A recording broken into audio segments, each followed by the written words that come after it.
Global multinational energy company, Shell is on a mission to minimize the use of ever-shrinking resources at our disposal.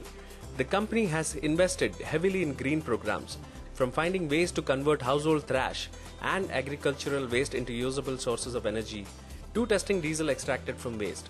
While this man-made diesel may be years away from being commercially available, but what seems a lot more closer to being a possibility is the Shell concept car. Conceptualized and designed by Gordon Murray, better known for his contribution to Formula One and being a key player in designing the McLaren's iconic F1 supercar, this minuscule car he built is to maximize efficiency and minimize emissions. This car is powered by a small 660cc 3-cylinder petrol engine sourced from a Mitsubishi. A team of 8 engineers from Gordon Murray's team spent 800 hours to optimize this engine to achieve the aforementioned goals. Being the technology partner, Shell came up with a bespoke motor oil with a grade of 0W12, which is the thinnest lubricant ever made by the company. This alone has helped the car achieve an extra 5% more economy. We did have a go in the science project on wheels, but unfortunately the drive ended as soon as it began. Sorry, no exhaustive report here. But what we can tell you is getting into and out of the car is quite dramatic, as the front of the car opens like a clamshell. The driver's seat is placed in the middle, like in the McLaren F1. While that feels a bit odd at first, what feels odder is the fact that there's no AC. Kevin Doyle, the chief engineer who worked on this car extensively, said it's quite cold in the UK and mostly raining, so they didn't fit an air conditioner. What he also added makes a lot of sense, as achieving 38 kpl would have been difficult with one. To talk more about this concept car, we have Kevin from Gordon Murray Designs joining us.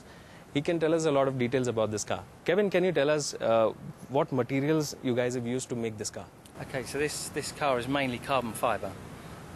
We've used a process called iStream. iStream, which is an IP for Gordon Murray Design, and it's basically a tubular structure, 60mm diameter tube, only about 1.5 mil thick, and then you bond on the carbon fibre onto that, and that gives you the strength. Start the engine and it sounds more like a 2-cylinder motor at idle, with fair share of vibrations.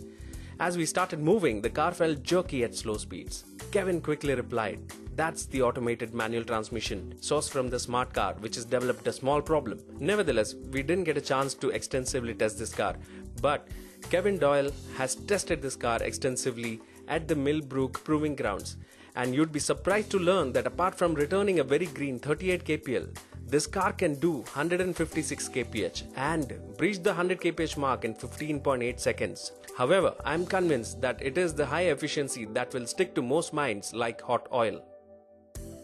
Has this car been crash tested? Yes, all of our cars, we do not. We could make it a quadricycle, but for this particular car, T25, it has been front crash tested, rear crash tested, and side impacted. But this for the Shell car, it's just that it's part of that family. Well, though still very much a concept, Gordon Murray and Shell's idea of a green car seems tailor-made for India. Maximum efficiency, minimum emission is, after all, the need of the hour.